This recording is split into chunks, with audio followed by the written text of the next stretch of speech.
말씀과 함께하는 성경 통독 해설 시간입니다.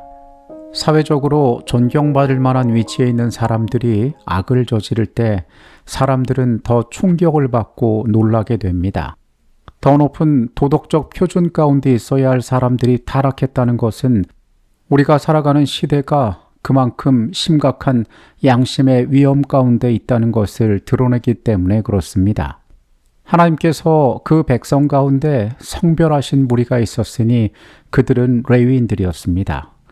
레위인은 기업이 없었으나 여호와께서 그들의 기업이 되셨고, 그들은 이스라엘 모든 지역에 흩어져서 살며 백성의 연합과 영적 순결함을 위하여 노력해야 하는 자들이었습니다. 더 나아가 이 사람들은 하나님의 공의와 자비를 대변하는 일을 감당하던 자들이었습니다. 그러기에 레위인들의 모습은 그 시대의 풍향계와 같았습니다. 우리가 내일 읽게 될 말씀은 사사기 17장부터 19장까지의 말씀입니다. 사사기 17장의 말씀으로 갑니다. 에브라임 산지에 미가라 이름하는 사람이 있더니 그의 어머니에게 이르되 어머니께서 은 1,100을 잃어버리셨으므로 저주하시고 내 귀에도 말씀하셨더니 보소서 그 은이 내게 있나이다. 내가 그것을 가졌나이다 하니 그의 어머니가 이르되 내 아들이 여호와께 복받기를 원하노라 하니라. 에브라임 산지의 미가가 어머니의 은을 훔쳤다가 저주가 두려워 돌려주자 어머니는 아들이 저주를 받는 것이 두려워 그 은을 자신이 취하지 않고 신상 즉 우상을 만들게 됩니다. 미가는 그 어머니가 만든 우상을 자기 집에 두고 그 우상을 위한 신당을 꾸밉니다. 제법 그럴듯한 공간이 마련되자 자기 아들 중 하나를 제사장으로 세워서 자신의 집에 사설로 만든 성소를 만들게 됩니다. 영적인 것처럼 보이는 이 모습은 매우 임의대로 자신이 편한 대로 신앙을 하는 우상숭배에 불과한 것이었습니다. 유다 가족에 속한 유다 베들레헴의 한 청년이 있었으니 그는 레위인으로서 거기에 거류하였더라. 그 사람이 거주할 곳을 찾고자 하여 그 성읍 유다 베들레헴을 떠나가다가 에브라임 산지로 가서 미가의 집에 이르매 한 레위 청년이 유다 베들레헴에 속한 곳에 살다가 새로운 살 곳을 찾아서 떠돌아다니다가 미가의 집까지 오게 되었습니다. 미가는 이 사람이 레위인임을 알아보고 자기 집에 아버지와 제사장으로 삼게 됩니다. 그에게 합당한 대가를 지불하고 그를 자기 집에 만든 성소의 제사장으로 고용한 것입니다. 미가는 이것을 매우 흡족하게 생각했습니다. 이제 자신의 집이 복을 받을 것이라고 그는 생각합니다. 언뜻 보아 도대체 여기에서 무슨 문제가 있냐고 생각할 수 있지만 여기에 나타난 수많은 영적인 문제들을 우리는 자세히 들여다볼 필요가 있습니다. 미가는 임의로 자신의 집에 신당을 만들어서 우상을 숭배하지 말라는 하나님의 명령을 어겼습니다. 또한 임의로 레위 족속이 아닌 자기의 아들을 제사장으로 세우는 불법을 저지릅니다. 베들레헴에 속한 유대인이었던 소년이 그 집까지 떠돌아온 것도 문제였습니다. 우리가 알다시피 레위인은 특정한 기업이 있는 것이 아니라 구별된 48개의 성읍 중에 하나에 살고 있었습니다. 그들은 여호와가 그들의 기업이 되셨으므로 하나님께 드려진 성물로 말미암아 생활을 유지하며 성전에서 봉사하던 자들이었습니다. 그런 레위인이 먹고 살 문제에 처했다는 것은 하나님께 드려져야 할 합당한 예물들이 바쳐지지 않았음을 의미하는 것이었습니다. 물질적 빈곤 때문에 그의 사명을 포기하고 길을 떠난 레위인은 자신의 위치를 또한 망각한 것이었습니다. 영적인 판단력도 더 나아가서 자신에게 주어진 거룩한 사명도 분간할 줄 모르는 타락한 시대였음을 우리에게 보여줍니다. 사사기 18장의 말씀으로 갑니다.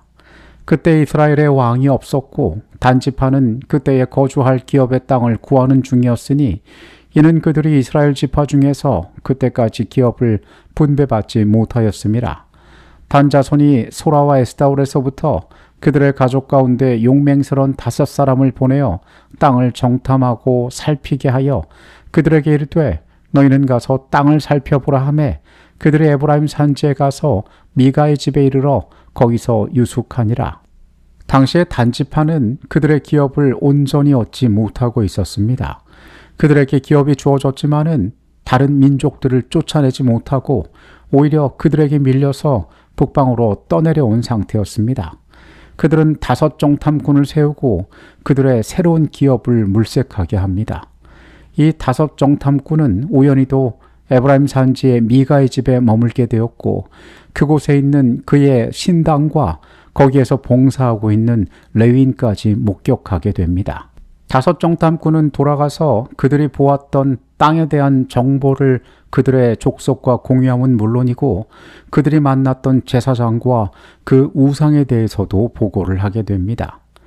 그들이 그에게 이르되 잠잠하라, 내 손을 입에 대라, 우리와 함께 가서 우리 아버지와 제사장이 되라. 내가 한 사람의 집에 제사장이 되는 것과 이스라엘 한 지파 한 족속의 제사장이 되는 것 중에서 어느 것이 낫겠느냐 하는지라. 그 제사장이 마음에 기뻐하여 에봇과 드라빔과 새긴 우상을 받아가지고 그 백성 가운데로 들어가니라. 정탐꾼들의 보고를 받고 자신들의 행동을 결정한 단지파 600명이 이동 중에 미가의 집에 들러 신상과 에봇을 빼앗고 그것을 제지하는 그곳에 있던 레위인에게 한 집의 제사장이 되는 것과 한 지파의 제사장이 되는 것 중 무엇이 낫겠느냐며 그에게 제안을 합니다. 그러니까 미가라는 한 개인의 제사장에 머물지 말고 단지파 전체의 제사장이 되라는 제안을 했던 것입니다. 소년은 미련 없이 그곳에 있던 모든 기물과 우상을 챙겨서 단지파를 따라 나섭니다. 미가는 그것을 싫어했지만 단지파는 무력으로 그를 위협함으로써 그의 제사장과 모든 기명들을 빼앗아 가게 됩니다. 단지파는 라이스에 도착해서 그곳에 새로운 지역에 있던 모든 사람들을 학살하고 그 땅을 빼앗아 조상의 이름을 따라 단이라 이름을 짓습니다. 그리고 빼앗아온 신상을 세워 그곳에서 그들 대대로 우상 숭배를 시작합니다. 성경은 그들의 첫 제사장이 되었던 이 소년이 모세의 손자인 요나단이었다라고 기록하고 있습니다.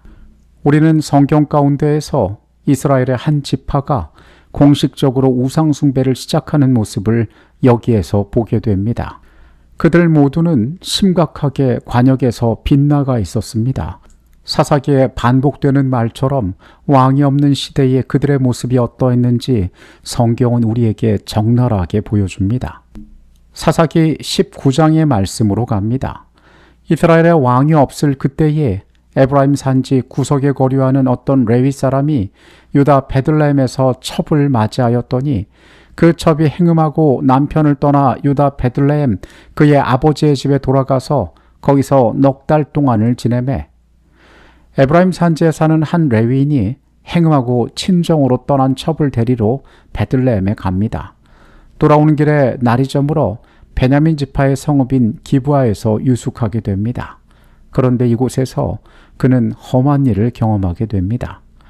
무리가 듣지 아니하므로 그 사람이 자기 첩을 붙잡아 그들에게 밖으로 끌어내매 그들이 그 여자와 관계하였고 밤새도록 그 여자를 능욕하다가 새벽 미명에 놓은지라. 동틀 때의 여인이 자기의 주인이 있는 그 사람의 집 문에 이르러 엎드러져 밟기까지 거기 엎드려져 있더라.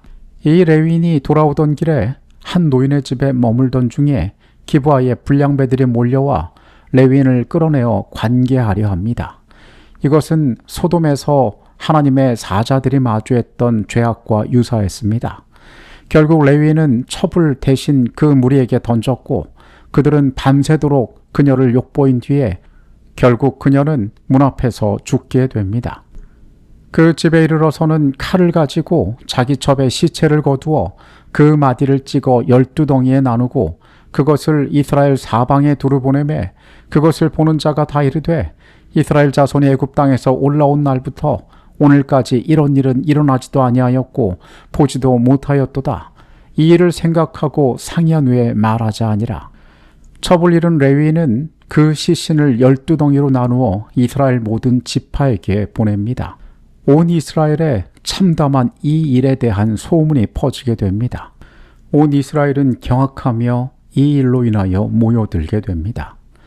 19장에 역시 레위인의 이야기가 나와 있습니다.